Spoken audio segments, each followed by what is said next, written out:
I believe I've already done a video. It's been a while, a good while, but basically stating the same thing I'm going to state right now. And that is, you know, we think about what Lindsey Williams said. They're going to have these little Middle East crises spreading from nation to nation. They're going to make sure it gets to Saudi Arabia with the uprising, and once it gets there, the elite will cause the oil prices to skyrocket. Not Saudi Arabia, not because of anything over there, but the elite will use that as an excuse to say, oh my God, our biggest supplier, matter of fact, the world's biggest supplier, Saudi Arabia, unrest. Now you'll hear some nonsense story, whether it's an oil line that was blocked or blown up, whatever it is. It's false, but you're gonna hear it. And that's gonna cause America's massive skyrocketing in oil prices. Of course, it'll cause the world problems too, with their, you know, their pricing.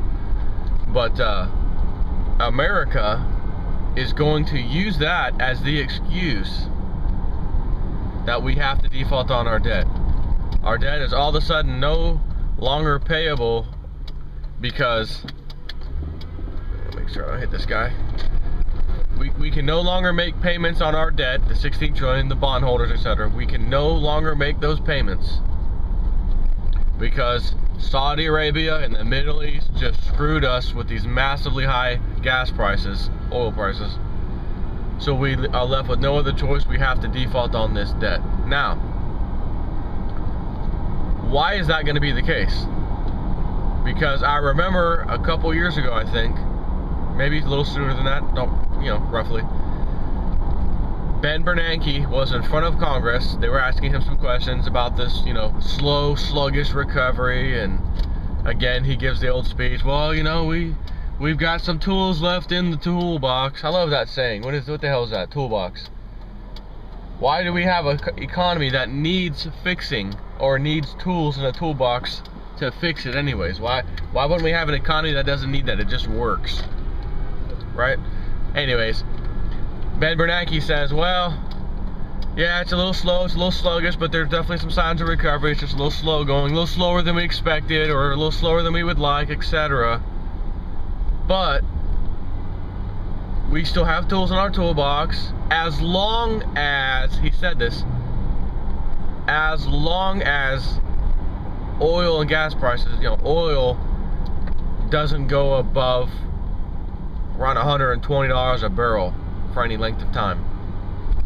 He said it when they asked him, Mr. Federal Reserve, can you actually single-handedly take this recovery on and make it happen?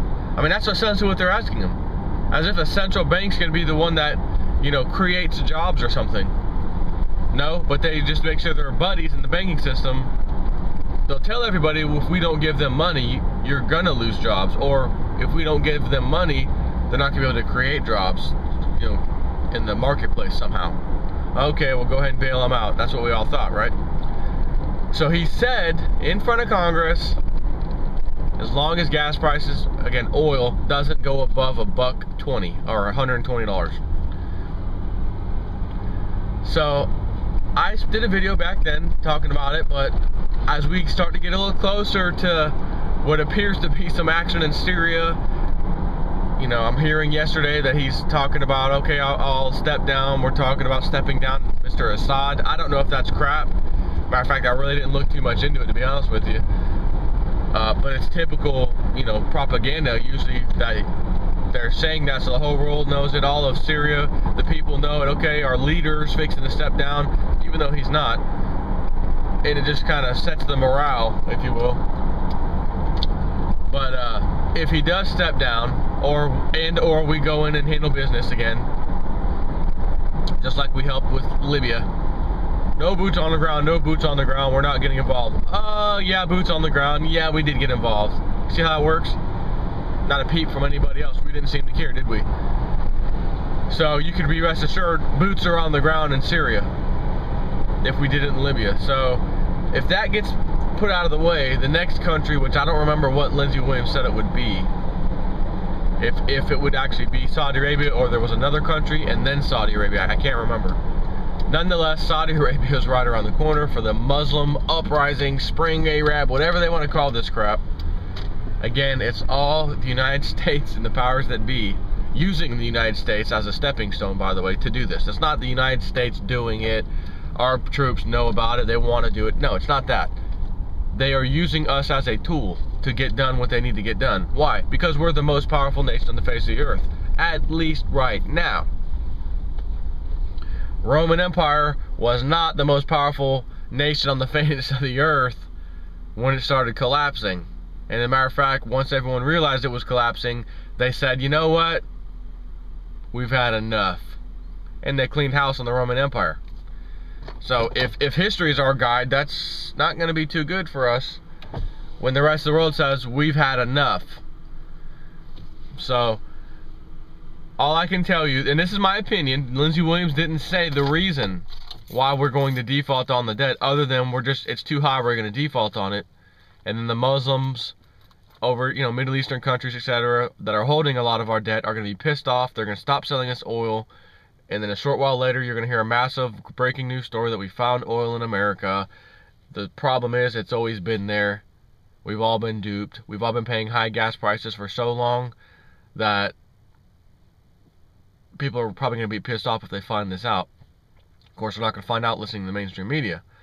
So I'm kind of taking what Lindsey Williams said a step further, because I think, again, just my opinion, but I think, we're not just going to be able to one day wake up and say, hey, by the way, world, we're defaulted on our debt. We could, but we're not going to roll that way. The elite always have an excuse to say something or do something. They blame it on something else. So they have to have something to blame this on, right? And if it's some kind of uprising in the Middle East and Saudi Arabia, gas prices are skyrocketing, oh my God, this is killing America's economy. We cannot afford, our people cannot afford to pay these exorbitant gas prices, blah, blah, blah. We have no choice but to default on the debt. We regret to inform the world. Sorry. And then we'll default. So the question remains, if the country defaults on its debt, which is absolutely massive, to the world, we default on that debt, I wonder how Americans will think and feel when they're massively in debt, because those high gas prices are going to affect you right here at home. And it makes me wonder, are Americans going to start defaulting on that debt? And in my opinion, you might as well. If the country ends up doing it, globally, we're defaulting on the United States debt, why shouldn't the American citizens also default on their debt? Reset everything while we're at it. Make it, make life good for everybody if you can. However, that's not how the elite roll. They like people in debt. They like you being a servant to them, so to speak. So I don't think they'll just willingly come out and say, well, yeah, we're going to default American citizens' debt too. If you owe bank or credit cards, go ahead and stop paying that. No, not going to happen. However, due to what they call is happening, the elite, I think that's going to be a reaction anyways. People will have no choice due to the circumstances they are in but to default. So there's going to be a tiny percentage of the populace actually paying on their debts, or most of their debts. They'll pick and choose. Maybe they'll pay on some of their debt. But I can assure you, most people, when this comes and the effect of it, or effects of it happen, hit people, they're not going to have a choice. Even the people out there that have their fantastic credit scores still and everything's great, and I'm one of the last men standing with a 800 credit score or whatever, the financial system is dependent on most everybody being in debt, being able to get a credit card and use it, being able to get financing and use it, right? If you have people who have crappy credit scores who can't get a loan for anything, can't get a car loan, can't get a credit card, can't get nothing because their credit score is shot. Matter of fact, let's just take half the population of America. Let's say it's half. It's 50% have terrible credit scores. The entire financial system is used to having way more than 50% of the people with great credit scores. So what would that mean? The banking system would start collapsing, massive layoffs in the banking sector. Because there's fewer people that have good credit, fewer people getting loans, etc. Which also means the whole economy's going down. But as you can already see, the economy is going down, and people's credit scores are getting worse slowly. But an event like this, where we default on the debt of America and have to experience massively high gas prices, which he said will be between 150, possibly 200, to maybe even 250 a barrel. 7 plus whatever, $6, $7, $8 a gallon at the gas pump. We only experienced $4 at the gas pump, maybe a little higher in other places, but generally in 2008, when again Lindsey Williams called it and said the elite were going to do it, and they did it, they brought gas prices up to around $4, $4.25, whatever, a gallon. You are talking about possibly doubling that to $8, $7, $8. Maybe it'll be $6. You know, I mean, really, it doesn't matter. The effect's the same. They're going to use it as an excuse, in my opinion, to default on the debt. While they're doing that, playing their game, the rest of us will suffer. So will the rest of the world because of these gas prices that they are setting. Again, the gas prices are set on Wall Street. They're not set by Saudi Arabia. They're not set by the Middle East, Iran, nobody. They are set on Wall Street. But you won't make that connection. The average person won't, because they're going to be watching mainstream news. What the hell's going on with these gas prices? When are they coming down? God, where else am I going to find out? Where else am I going to find out when we might see some reprieve, right? Some lessening of the pain. I better turn on the news and see what's going on. And they'll turn on the news, CNN, Fox News, the rest of the bozos, and they'll tell you, due to Saudi Arabia, under civil unrest right now, the gas prices are absolutely skyrocketing, and as soon as the king of Saudi Arabia steps down, we have a feeling gas prices will come back down with the new regime.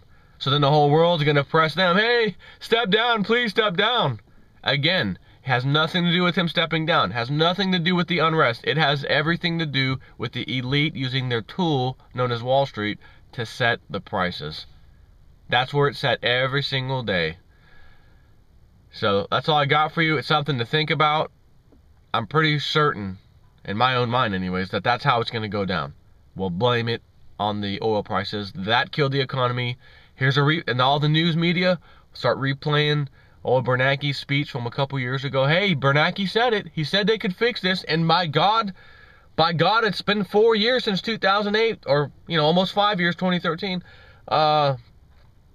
You know what? Well, actually 4 years, because it was the end of 2008, so 4 years. He said it a couple years ago, they could handle the recovery, and thus far, for the last 2 years, I mean, the stock market has slowly been rising, things, you know, he's kind of kept a grip on it. Old Bernanke was right, but he also said he can only do so much with the tools in his toolbox if gas prices go to 120 or higher. And today, they're, you know, $190 a barrel. That's way above 120. You can't blame Ben Bernanke. You can't blame the government. You can't blame the banking system. You can't blame anybody except those damn towel heads in the Middle East, in Saudi Arabia. That's who did this to you, Americans. That's why we had to default on your debt. That's why you're suffering right now. It's Saudi Arabia and the damn Middle Eastern OPEC nations. And you know what? Americans being as dumb as we are because we listen to this mainstream bozos, hey, they're right. Stupid Middle Eastern. Why did we even go over there anyways? Why have we been dealing with them for 40 years anyways? This was going to happen. Why? Because in the 1970s we had an oil scare. We ran out of oil in America. Oh my God, gas lines for hours. Couldn't keep up. Oh, so we had to be forced to use someone else's because we didn't have the resources here. Right. But now all of a sudden we have the resources here now that this happened. Right. Which makes the average American hopefully wake up and say, if we just accidentally found this at the most precise timing, when they're telling us to get lost, they're not selling us oil, and then immediately we find a massive pool of oil, or more than one, hopefully by that time, the average American will realize that was a lie. There's no way that can happen at that kind of timing. We've always had it, and if we've always had it, why have we been using this oil for 40 years? And what about the 1970 oil scare? And then hopefully they'll be able to connect all those dots and realize there's been an agenda the whole time, and you and I have been paying for it through gas prices and other things that the government's doing, causing wars, causing massive debt, our debt to go up, etc. Anyways, take care.